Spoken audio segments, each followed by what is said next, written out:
Hello and welcome to this new episode of Bootstrapping Your Dreams Show. I'm your host Manoj Agarwal, and today we have a very special guest, Mitzi Perdue. Most people who inherit great wealth spend their lives in comfort, but Mitzi could have done the same. She's the daughter of Ernest Henderson, co-founder of the Sheraton hotel chain, and the widow of Frank Perdue, who grew Perdue Farms into one of the largest food companies in America. She has been profiled in the Fortune magazine as part of America's great business dynasties. But instead of retiring into comfort, Mitzi chose service. She has reported from Ukraine more than 280 times, often while missiles flew overhead.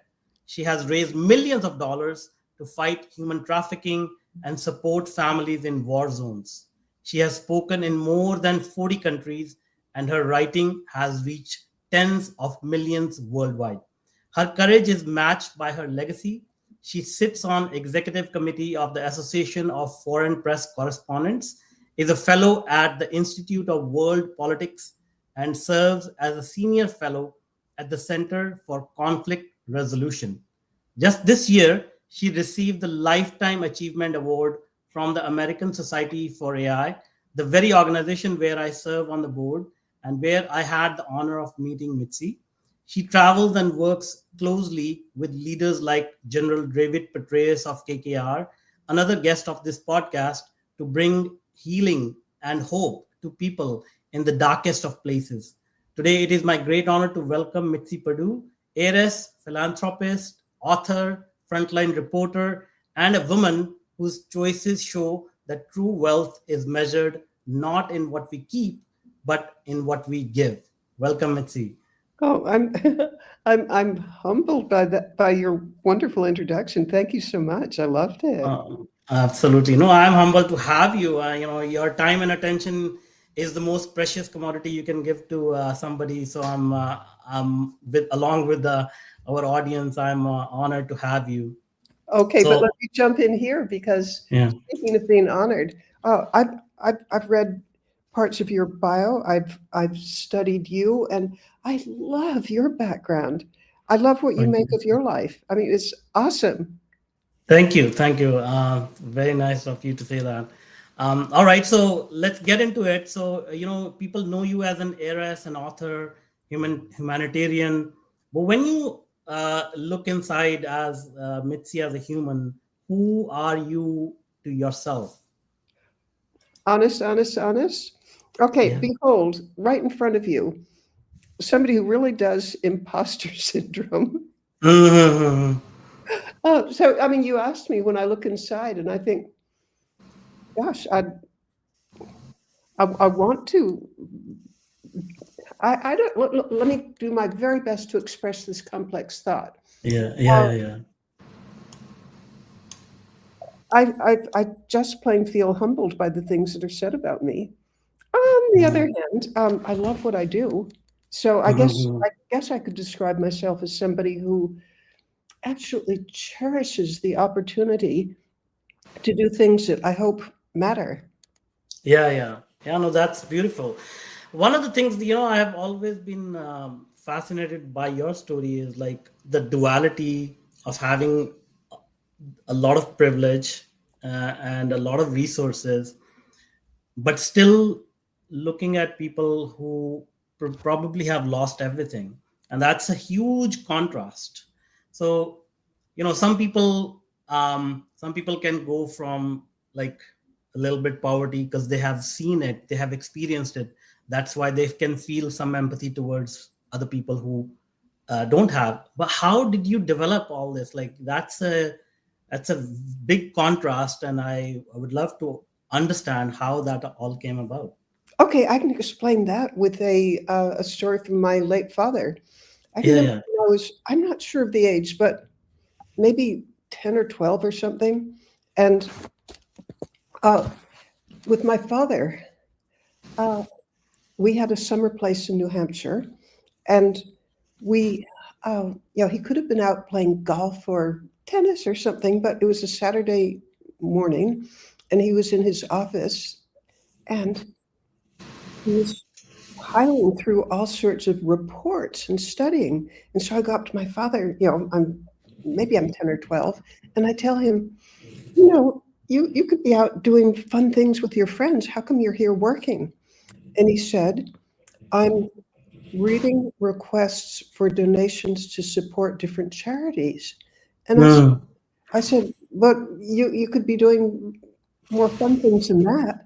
And he answered me words that guided me for the rest of my life.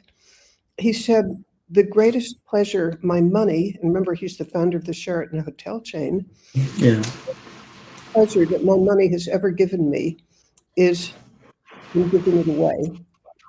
So, Mm. and that reminds me of something that my late husband used to say, which is, he said, if you want to be happy, think what you can do for somebody else. On the other hand, if you'd really like to be miserable, think what's owed to you.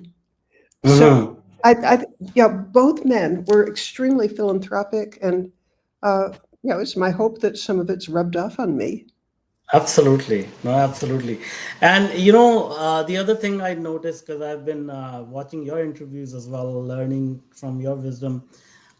One of the biggest wealth, I will say, even more valuable, is the wealth of family that you have. Not only one family, but two really iconic families. And I was reading about the rituals that you have, like the monthly webinars and the annual family reunion that you have since, I believe, 1890 or something. Yes, yes. Yeah. So can you tell us a little bit about that? Oh, I'd love to. The chances of a family business lasting 100 years are 1 in 1,000. And Mhm. what breaks up most families is family quarrels. Yeah, the ones that don't make it over and over again, it's not that they invested badly, or I mean that can happen, but that's a small percentage of what makes a family not continue. The big things are family quarrels. So Mhm. I put a lot of effort in both families. It happens by, there's such a coincidence, but I'm now the matriarch of two families, and it's not that I deserve it, but I'm the oldest member of both. I'm Mhm. 84, proud of it. And Oh my goodness. one of the things that I put a lot of effort into, my family of birth began in 1840, and my family by marriage began in 1920, which means that both of them have lasted more than 100 years. And I'm under the strong belief that you it doesn't work if you just leave it to chance. You've got to do things to keep the family together. And one of the biggest things that keeps a family together, stories. Know, Mm. knowing where you came from, what the family values are. And Yeah. here's how I've tried to do it with Henderson's and Perdue's.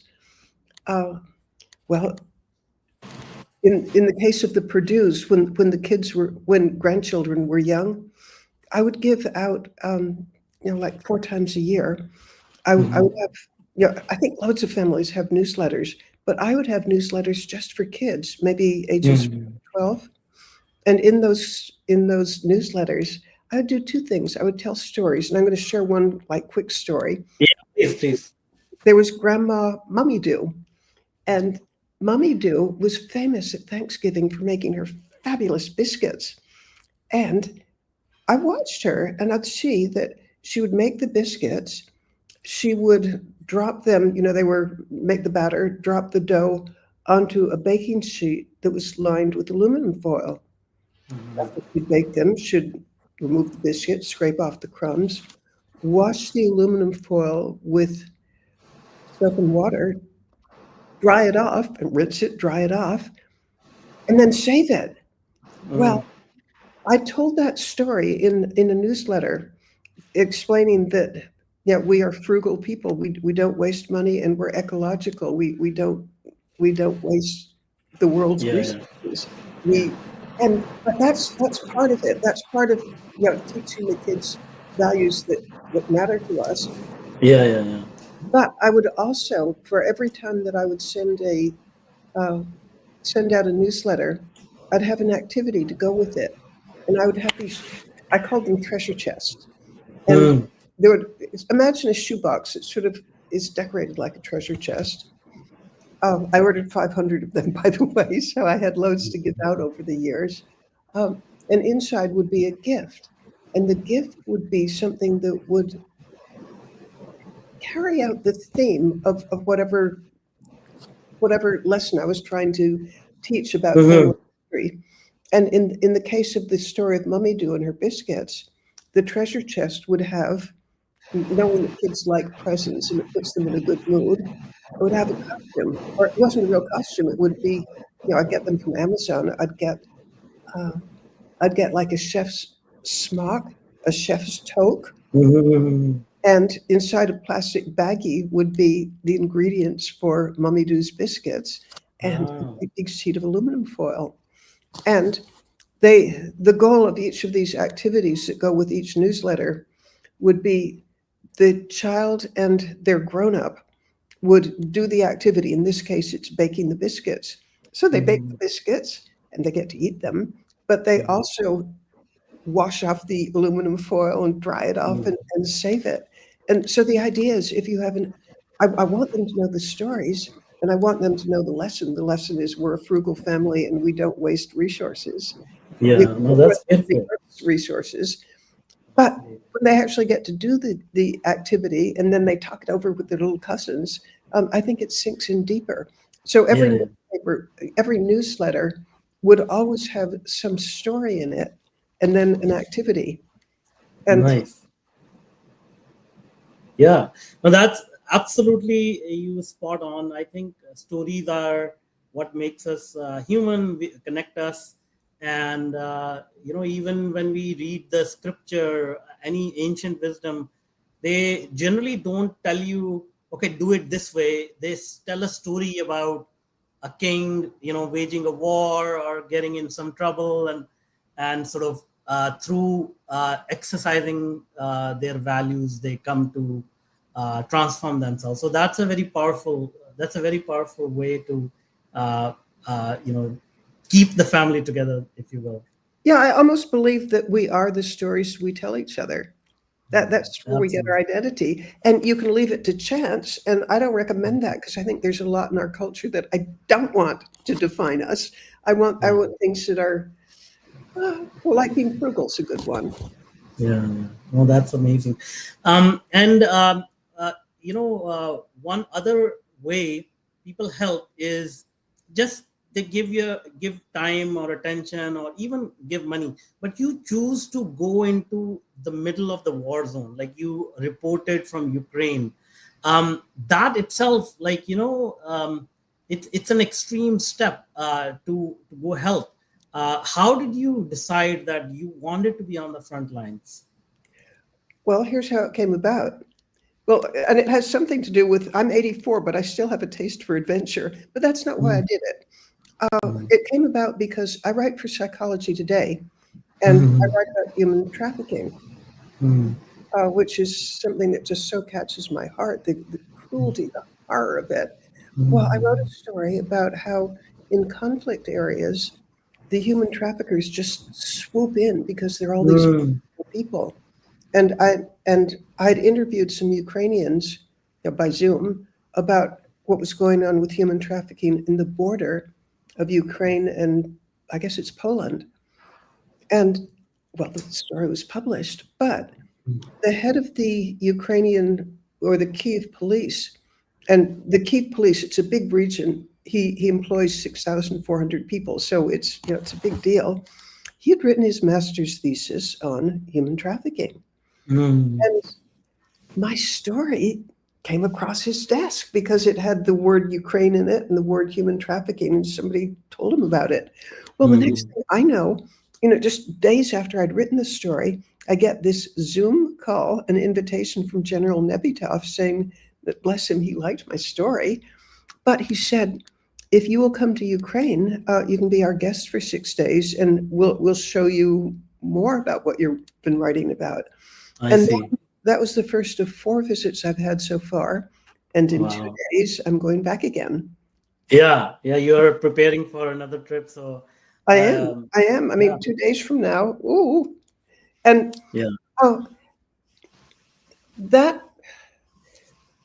that business of writing about human trafficking, since my first visit, I'm the guest of the Ukrainian police, and they're the ones who document war crimes.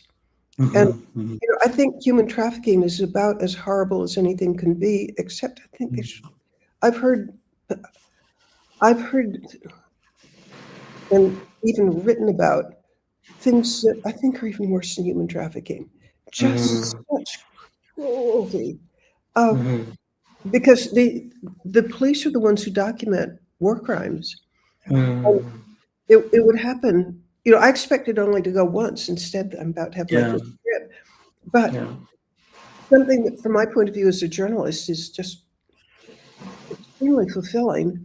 When Mhm. I'm as a guest of the police, and they'll take me to a town, and I'm in the police station, and people in the village or town know that there's American journalists who Yeah, hear their story, and they they line up to tell the story. And I love to tell their stories for a couple of reasons, but among them, uh, I think it helps them mhm, to have mhm. somebody where you can really tell what happened. And it might even be hard to tell your mother or your neighbor, but they can tell a journalist from another country who's going to tell their story, and in the process is going to make Putin look terrible. Mhm. Uh, I think it's my hope and belief that it's good for them.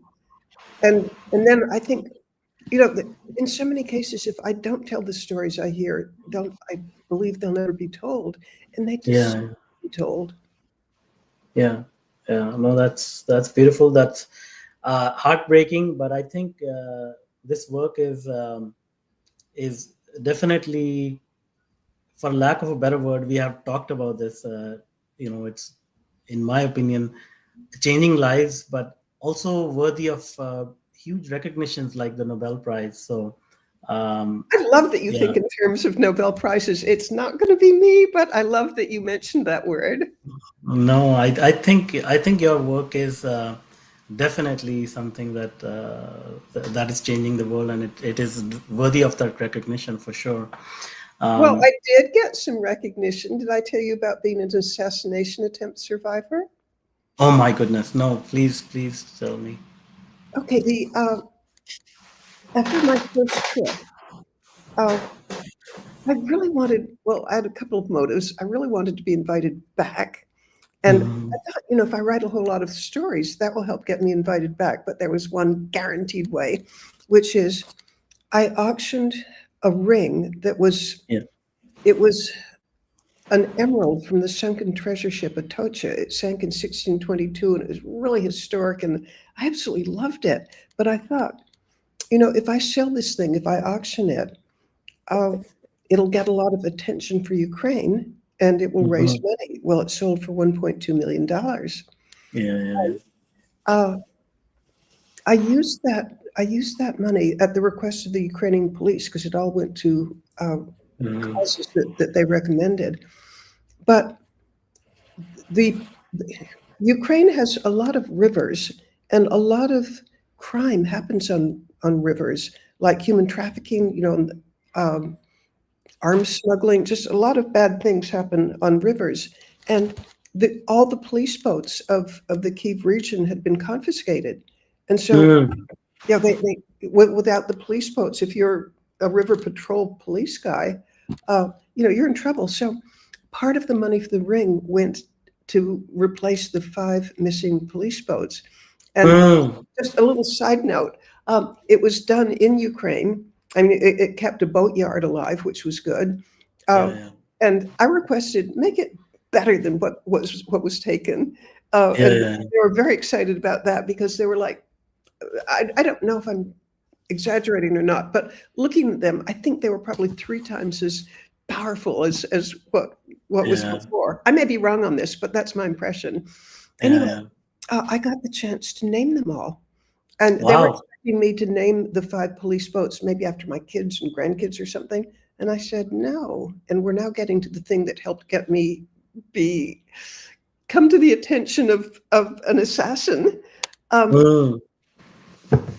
I asked the Ukrainian government, give me the names of 5 foreign fighters who gave their lives for freedom in Ukraine. And Hmm.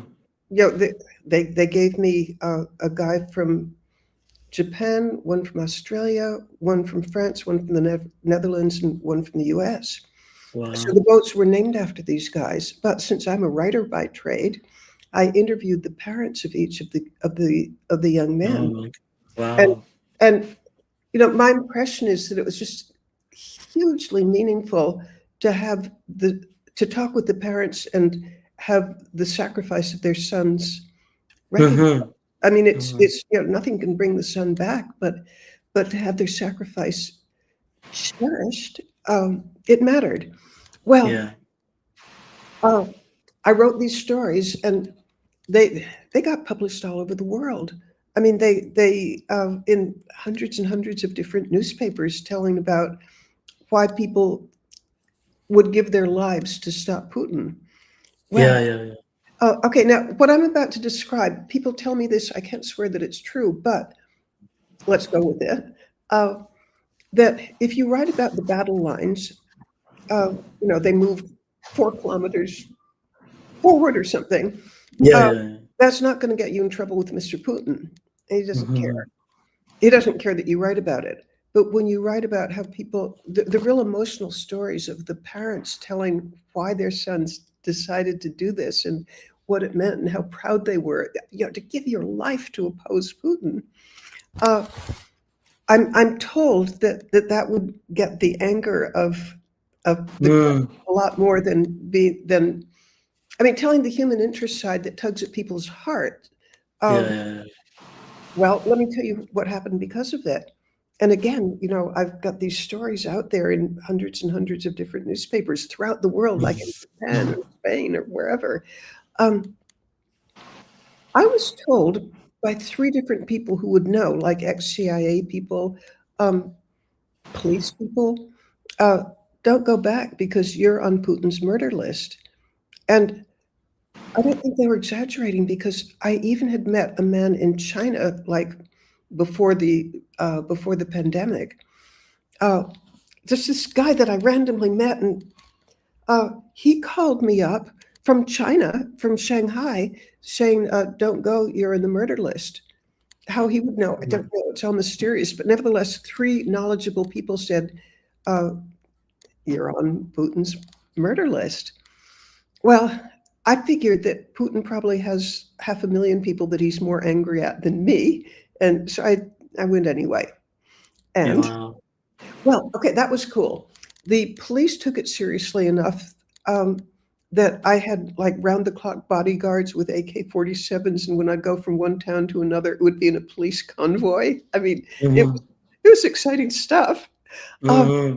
Nothing happened until I when I left Ukraine, I got on, the train to get to Warsaw, 19-hour trip. I checked in at the Warsaw Marriott. I bet they're mad at me for saying the name, but anyway, that is the Yeah. I check in at the Warsaw Marriott, and I'm walking towards the elevator. I've got my, room key in my hand, and as I walk towards the elevator, I see a man and a woman. And do you know the expression, your spidey sense?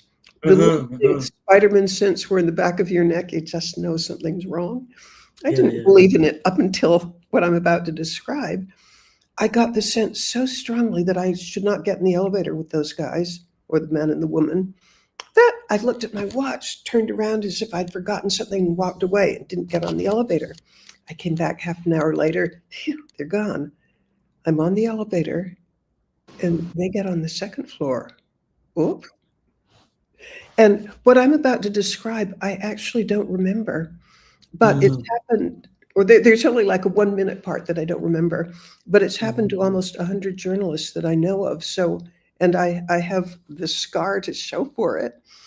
What an assassination attempt, one of the ways they go about it, and this, we've got documents that has happened to other people. I'm in the elevator with 2 people, one a big, tall, strong guy, and one girl with, I think she had like shoulder-length blonde hair, quite pretty. And what they do is one bumps up against you and you're a little bit off balance, as if he had tripped and he's hit you, and the other is injecting you with Novichok, Oh which, my goodness. which is a nerve agent. Well, Mm. I don't remember that happening, but what I do remember, and I did have, the puncture thing to show that lasted like a couple of months. I Mm. get to my room and I'm a little bit dizzy as I'm walking towards my room. And I get to my room and I start having most terrible trouble breathing. And I sit on the edge of the bed and it's very clear to me because I can't even imitate how hard it was to breathe.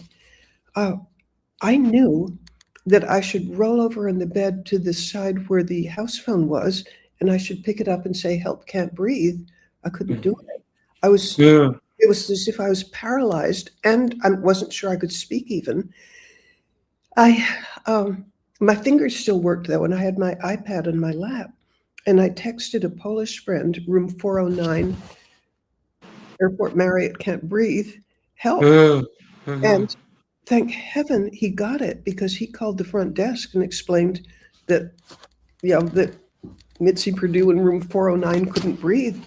And the the guy at the front desk, you know, the following happened, and it was just by such good luck from my point of view. But he looked out the plate glass window of the hotel, and Mhm. the airport ambulance just happened to be in the driveway, and he went running Uh, up to them and whatever they were there for when somebody can't breathe that yeah, yeah, yeah, yeah. that. So I can't tell you how long it took, but it felt like minutes between uh, when I texted my Polish friend Marek, and the room, somebody let two emergency medical technicians in, and they didn't walk across the room. They didn't ask, how are you or anything. No, it was as if in one giant leap, they came across the room and they smashed an oxygen mask over me, and the other grabbed my wrist and injected me. And I believe it was epinephrine because I think they thought that I was having anaphylactic shock. It had no impact, none. And I'm going down, breathing's getting harder and harder. They do it again and again no impact. And then the room is sort of going dark, but I could see that suddenly it's gotten really serious, and they rustle in their medical bag and they take out another hypodermic. And I have learned since that all the EMTs in Warsaw, emergency medical technicians, they all carry I think it's called atropine, which is the antidote for Novichok. And Mm. Mm. the reason that they carry it is because at least a couple of years ago when this happened, uh, there's there's a Russian drug cartel and a Polish drug cartel that are having a turf war, and they try to wipe each other out, and they do it with Novichok. Mm. And Oh the thing wow. about Novichok, in case you're not an expert in Russian ways of poisoning people, No. what makes it valuable, as a weapon, is it leaves no trace. Mm. The ingredients of it after they mix, then they find a dead body in the hotel room, but they don't know. They think your heart just stopped. Uh, I mean, Oh but in my wow. case, since they had and I'm not sure that it's atropine. I'm trusting my memory, but I might be wrong. But whatever it is, they had the antidote, and at this point, someone's listening to my chest, and I've got an oximeter, and I'm breathing oxygen. Uh, they inject me in that, and then just with remarkable speed. And again, I can only tell you subjectively how it felt, as if it felt as if it was like within a minute or two, uh, my my chest had felt as if a boa constrictor was just tightening it, and I couldn't take a deep breath, and I was wheezing like you can't imagine. But then it was sort of like ice melting. I could take a deep breath again. Oh, so it worked. Well, and I survived, but I was so sick that I couldn't travel for about 5 days, and I was sleeping 19 hours a day.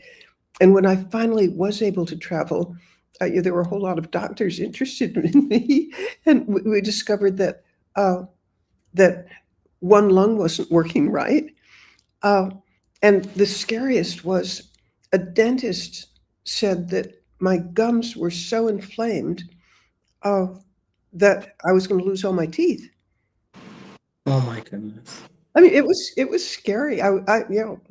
However, the inflammation went down. I didn't lose my teeth, although they were scheduling me to visit with a doctor in Washington, D.C. who knew about cases like this, but it resolved. Oh, the other thing is, I had heart issues, but and I was, sleeping like a good bit of the day, and just, I was a sick puppy, but within a couple of months, everything had resolved, and I went back again.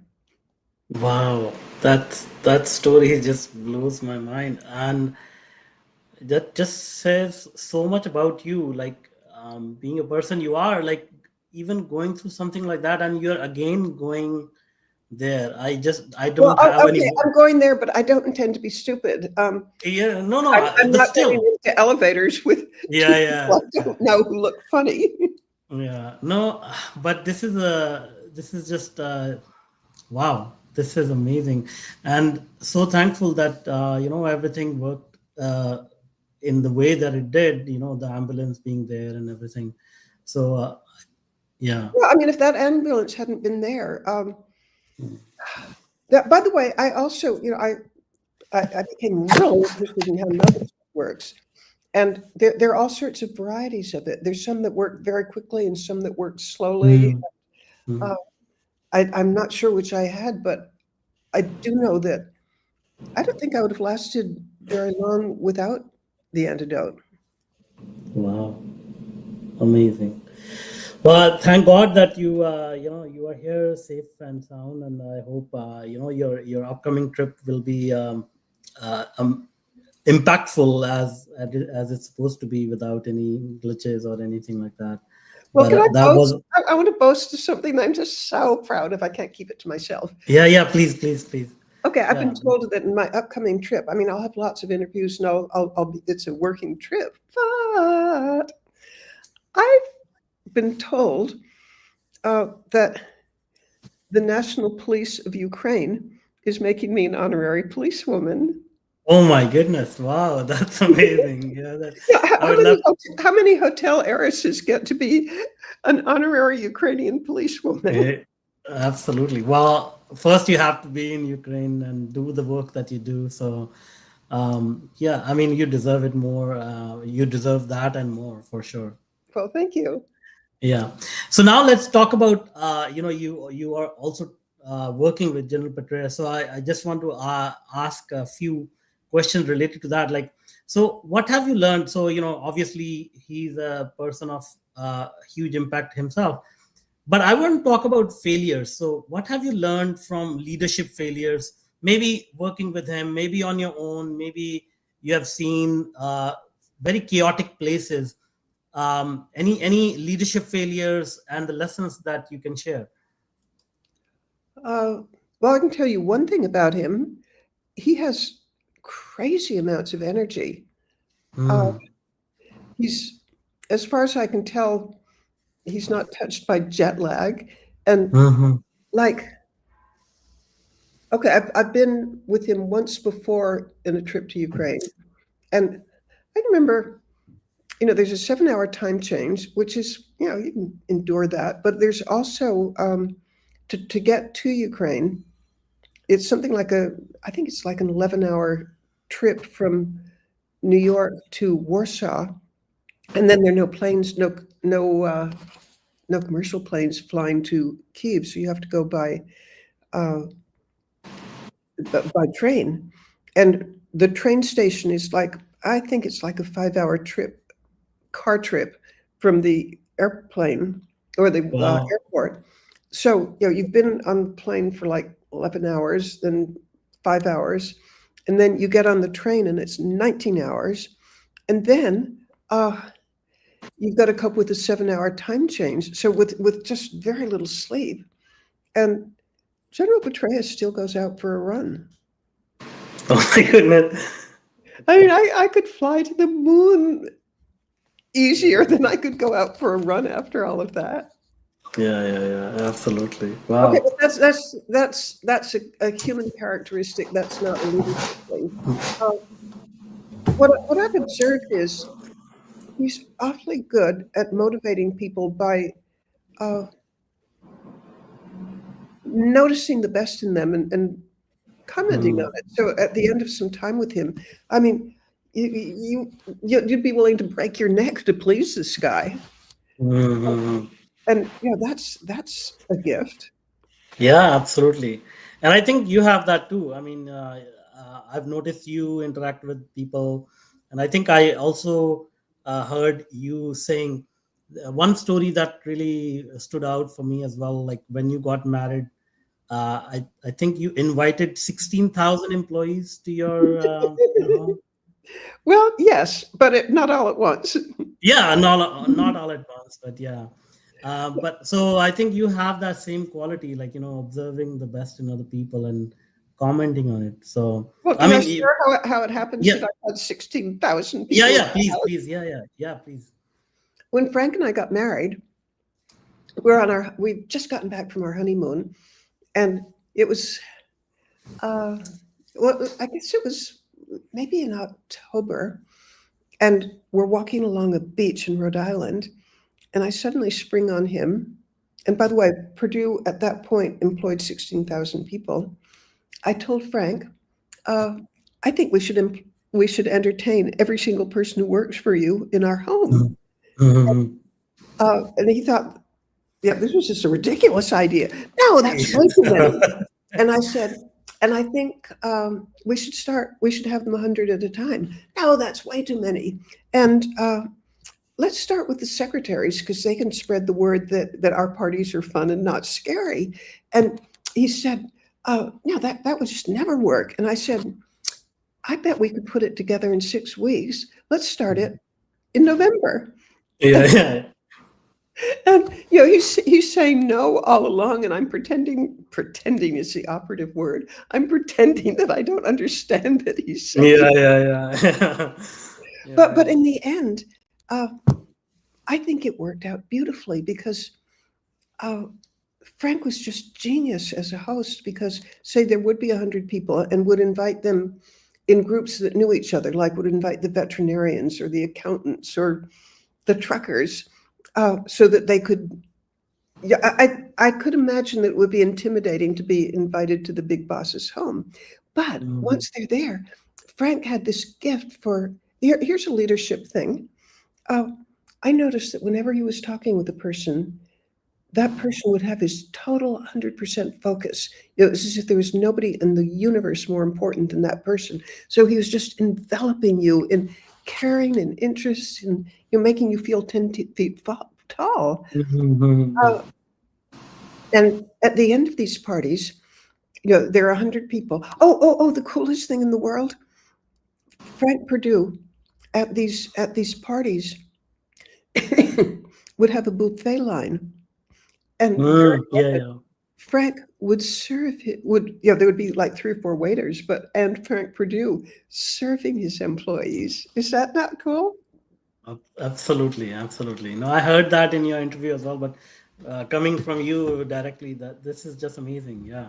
Yeah. And then at the end of the evening, uh, he'd give sort of a report on how the company was doing.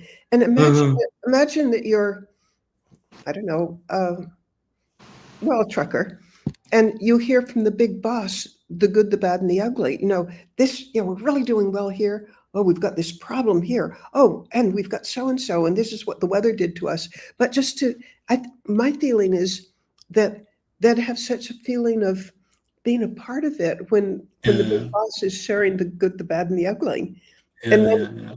then and then he'd invite people to ask questions. And Yeah.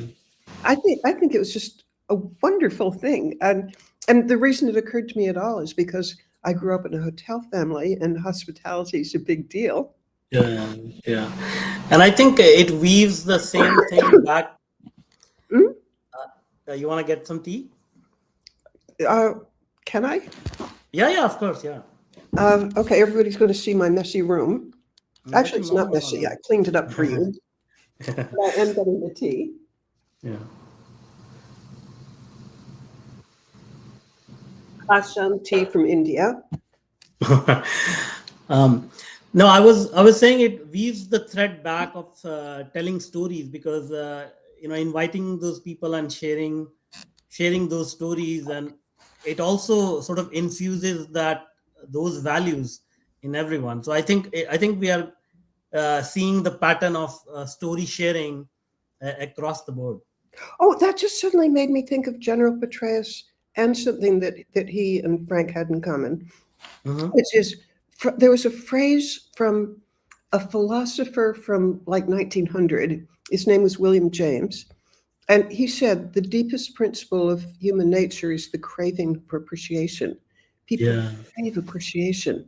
And for Frank, the reason that he eventually went along with having 16,000 people in our house, 100 at a time, the reason he eventually went along with it was because this was a way of showing people that he appreciates them. Yeah. To Yeah. invite them Absolutely. to his home, and he'd always end every evening when we had guests, his last words were saying, and he'd put them in different words, but the gist of it would be, "I know this company wouldn't be what it is without you. Thank you." Yeah. And Absolutely what amazing. does that mean to somebody to be in the big boss's home and be personally thanked? Absolutely. I Well, cannot imagine. but this is something that I've seen General Petraeus do all the time. He's appreciative. Yeah, absolutely. Absolutely. Yeah. I mean, just spending like a few minutes, like 30, 40 minutes with him was uh, like, I cannot forget those moments. So, yeah, he's very, very humble, but like a person of substance for sure. Yeah. Yeah, it's hard to imagine somebody who, I mean, I think he's had millions of people as a four-star general who reported to Yeah. him, and yet he's still down to earth. And Yeah. but Absolutely. Frank was that way. Frank was uh, a compliment that he got, which I treasure, was he's just like a normal person, except he happens to be rich. Yeah. Yeah. Yeah. Amazing. And so are you. So let's move on to the next Oh, but I'm question. the one So, with imposter syndrome. Remember? no, no, well, Oh, maybe wait, we can. it's even more. I have imposter syndrome with delusions of grandeur. Yeah, yeah, yeah. Well, I hope we can do something about that. I think anyway, that's something that a lot of people have. I have it too, but I think there are ways to get over it, and I hope we can make an impact on people who feel imposter syndrome, but they have a lot to give to the world. But what if everybody's got it? Everybody has it, I think. Okay, I don't find it disabling, but uh, what am I doing being a journalist? What am I doing as a Yeah, philanthropist? But yeah, we yeah. just one foot in front of the other and keep on. Yeah, exactly, exactly. Yeah. So being a philanthropist, that's what I wanted to talk to you about. Like, what is the difference that you feel of philanthropy or investment we should make to address immediate problems? We have so many in the world, and investment for the future that changes humanity for the better. So, there's long-term investments. There are, immediate problems that people have and countries have, and we have all these wars going on. So, how do you make those determinations? Well, the one that I'm particularly involved with has to do with mental health. Uh, Yeah, yeah, I know that like a year ago, the World Health Organization said that 50% of Ukrainians have debilitating mental health issues like insomnia, you can't sleep, or depression, you just don't want to get out of bed, uh, or panic attacks, or just a whole host of things.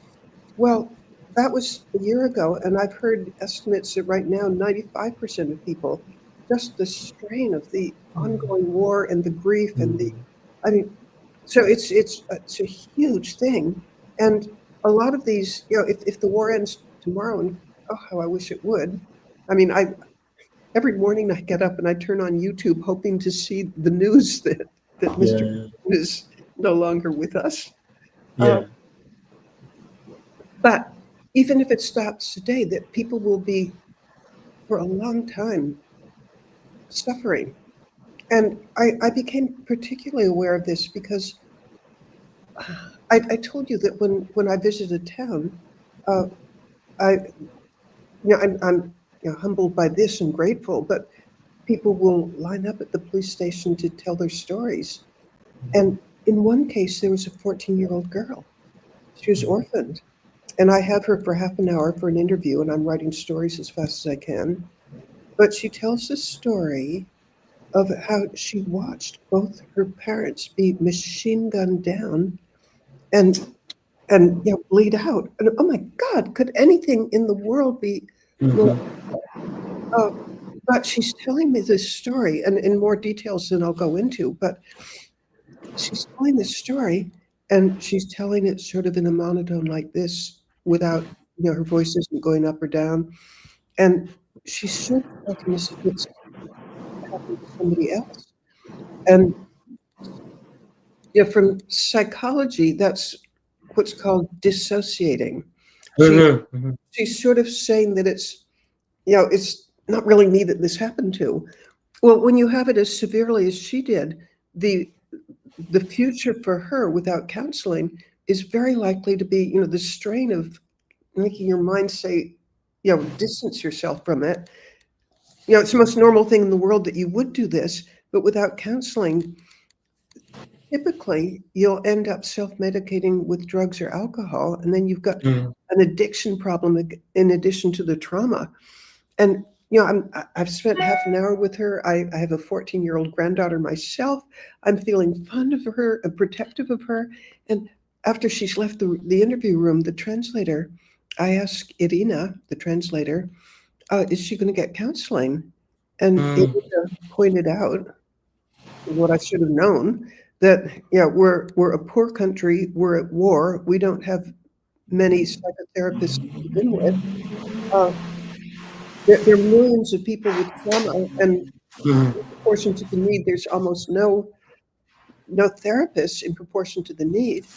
And Mhm. the words that haunted me, remember, she's an orphan. She's on her own. I mean, oh my God. And so there aren't enough therapists. And I have a lifelong love of anything to do with computers. And Mhm. uh, I live on ChatGPT or Grok or Perplexity. I started wondering, is there any chance that a large language model, if it were trained by Ukrainians on psychology principles that would be culturally sensitive and appropriate, if it was done by Ukrainians and Ukrainian IT people, could it be? Nothing will replace having a psychotherapist helping you. But what if it's just to make life a little easier, we could develop an, a large language model that was trained to provide, Mhm. Mhm. and that would be helpful, not harmful, because it would it would be sensitive to the needs of a country at Yeah. war. Yeah. Uh, well, I mentioned this to General Petraeus, and he liked the idea. And not Mhm. only did he like the idea, but he was close friends with the rector, or I guess the head anyway, of the American University Kyiv. And they started out with a department there working on it, and it got big enough so that it's now we're renting space in a building that happens to be the same one that Mrs. Zelensky is in. Wow. Um, Nice. Yeah. very nice. We're still when I go, I'll be there, in a matter of days. When I go, I want to have the absolute latest of how it's doing. We've been piloting it, and uh, it's getting fine tuned. Like, I'll tell you one of the things that we're really working on right now. Uh, ChatGPT and others like it. They're trained to be agreeable, but what if Yeah. someone Yeah. says, Oh, I'm feeling suicidal. Oh, you're feeling suicidal. Well, that's normal. Go ahead. Yeah, yeah, You don't want something like that. So we're yeah, really struggling with not just being agreeable, but sometimes saying, you got to think that, well, I don't know how they're going to handle it, but they're very aware of the problem that uh, that sometimes you have to be tough and not agreeable. And yeah, yeah, I don't know how they'll handle it, but I can promise you that they're working on it. Uh, anyway, that we're piloting it and fine tuning it. But meanwhile, the last I heard was that there's a waiting list, and we have not promoted this at all. wow, There's a waiting list of 37,000 people. wow, amazing. Yeah, I mean, we should definitely have a conversation about that. I mean, this is some work that is near and dear to my heart as well. Mental health and using AI. So I probably have answers to your questions that you're Really? trying to. Yeah, yeah, I Oh, think so. I would love to. I could put on my journalist hat and interview you. Wow, I mean, we can do that, but I think it's in line with the storytelling aspect of what we talked about. We all have our own stories, and AI, when used properly, can give us that outlet to share that story in a way that doesn't need an intermediary person. Because when we talk about therapy or psychotherapist, there is a person in the middle who is trying to understand our experience, but they are not in our shoes.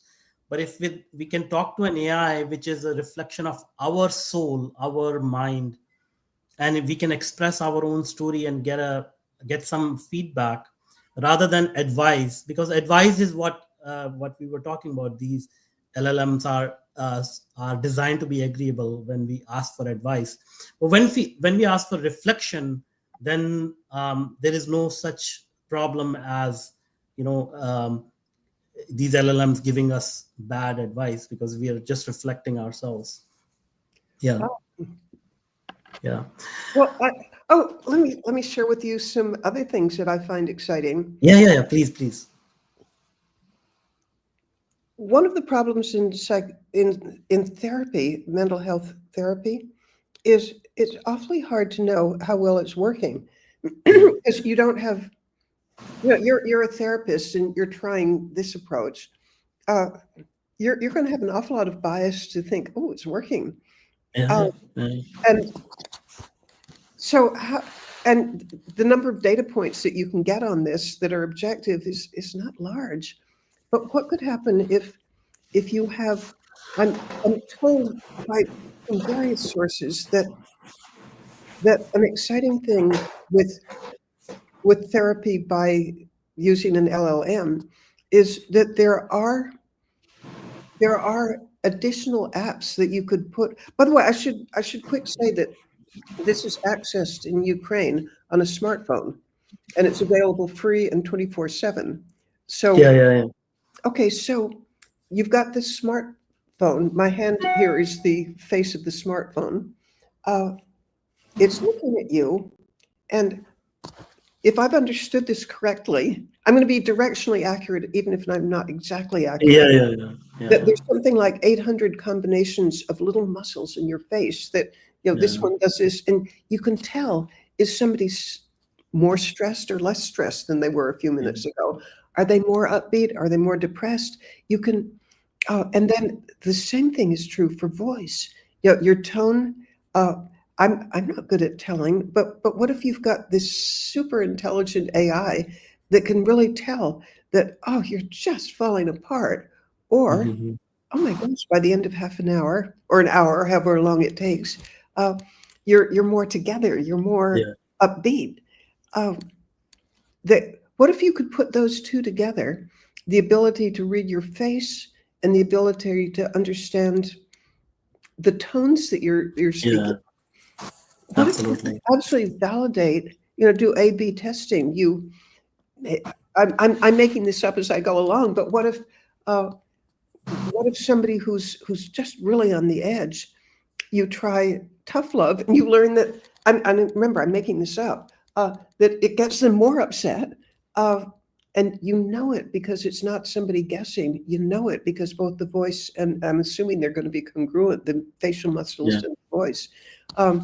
Maybe you learn, we've got to try something else.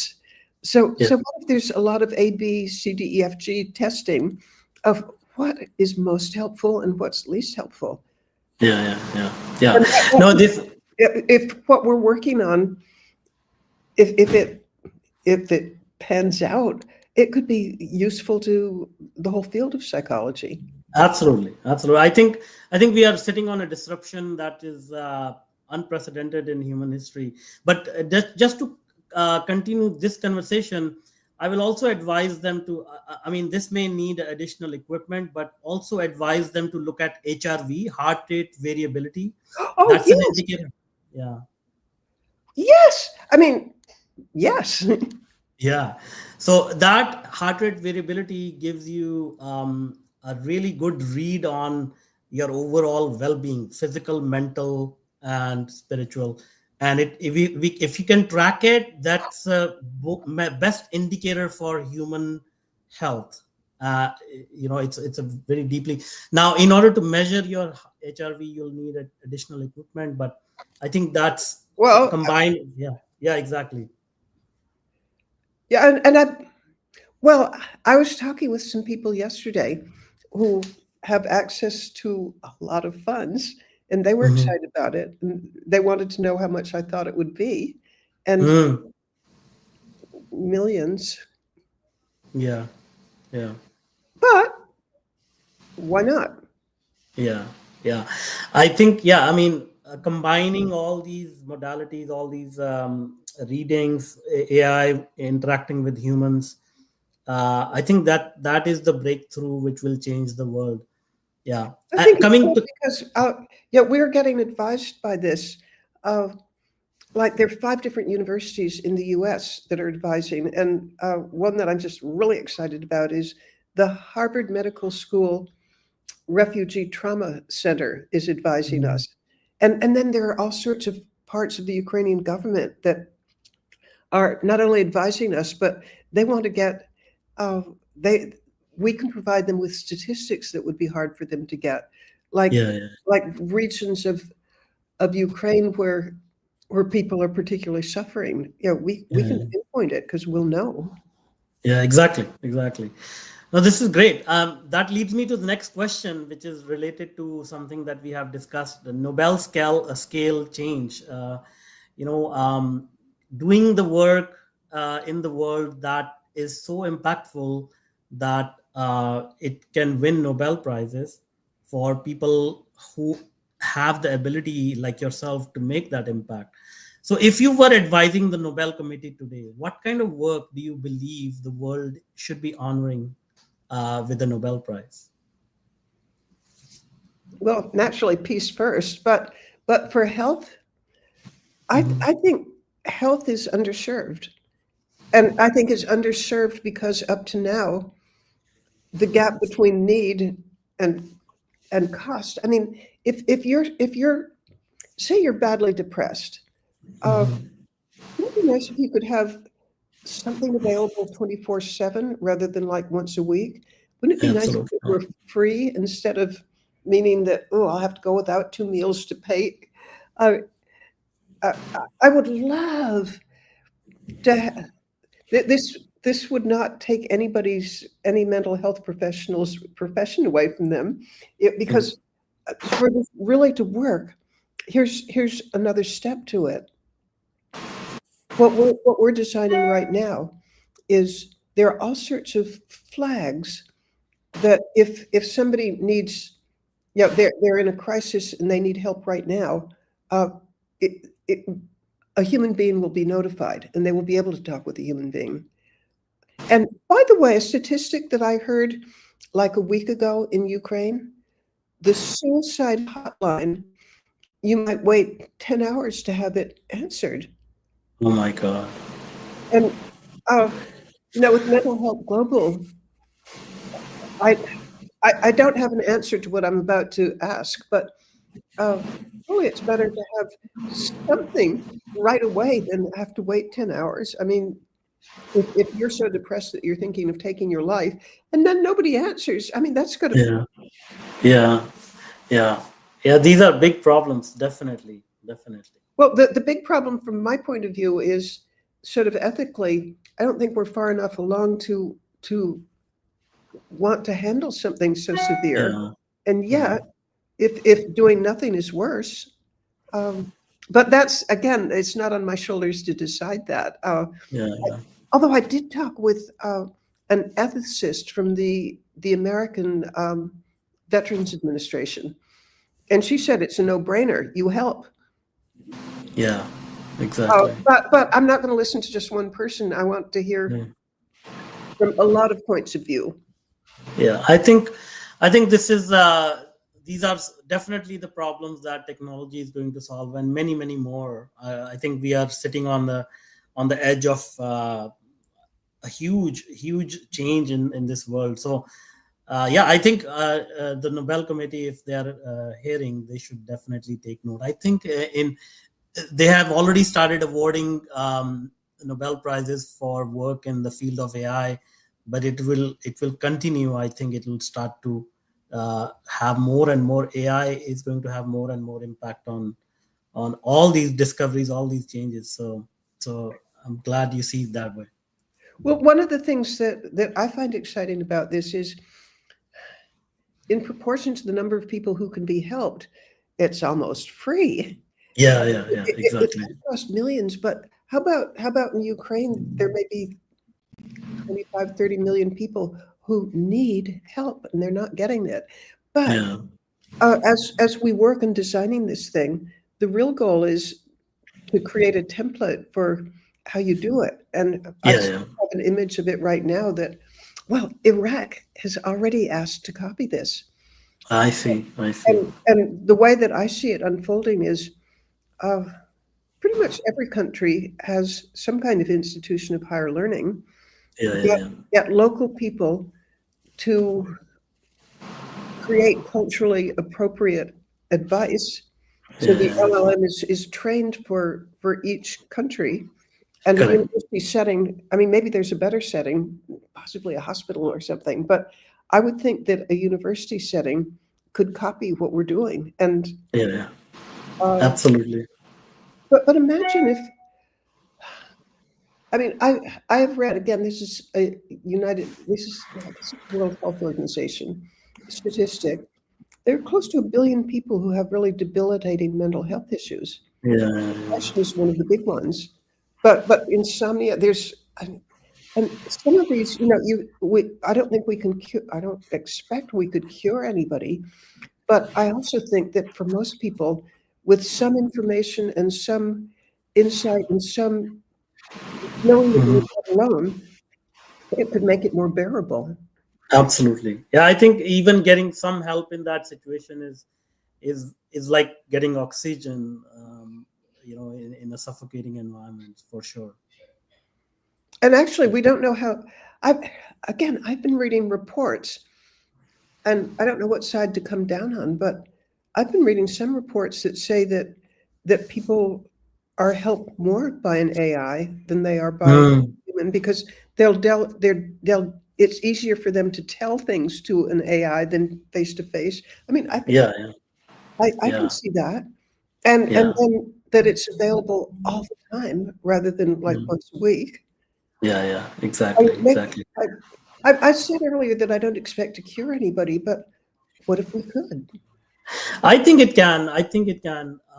In my research, our mind is connected to the obviously the nervous system is what is the core of a human, and the mind is the main receptor which sort of attunes the nervous system. So if our mind is well oiled, meaning it is free of all the negative talk, it actually cures not only the mental health stuff but also the physical health implication that comes with the mental health challenges. I, that's certainly my experience. Yeah, yeah. And again, we all live through our own experience. So I also had this experience myself, and so do other people. So I think you know, we can definitely cure it, and not only cure it, but actually reverse a lot of the trends, both for mental health situations and physical health as well. Because once your mental health improves, physical health follows. There's a phrase, I'm told it's a Buddhist phrase, attitude is everything. Yeah. And Yeah. what if the large language model, what should I call it? Should I just say an LLM, or what is it that? Yeah, you can call it AI. Yeah, AI. Okay, I what mean, if the LLM just teaches you to have a different attitude? exactly. Yeah. Yeah. And I think it would be somewhat hard for a therapist an hour once a week to really get your attitude to change. But Mm. you're with the LLM 2 or 3 hours a day, helping you, say you're depressed over something, helping you reframe things. And, maybe it really could make a difference. Absolutely. No, it definitely does. Definitely. And the other thing I will share with you is combining the power of your own voice with LLM, because when LLM, when you read something, it's going to your logical mind. But what is enhances it, if you can interact with it in your own voice, like your sound, what that does is it creates an echo in your mind, which is more powerful than any other. Our own voice is more powerful, more important to us than any other voice, because when we close our eyes, our thoughts are in our own voice. And so if we can interact with the AI in our own voice, it exponentially enhances the impact that is having. Awesome. Yeah. Anyway, I get passionate about this because this is my work as well. But Well, you asked what I wish the Nobel Prize Committee would consider. yeah. Okay, this is me deep into imposter syndrome, but here goes. Yeah. How about the extent of the impact of whatever it is that they're awarding a health prize for? Hmm. And What is that? the Sorry, say that again. extent of the impact. Like, does it affect 10 people, or does it affect 1 million people, or does it affect 1 billion people? I think it at least 1 million, from the history of Nobel prizes.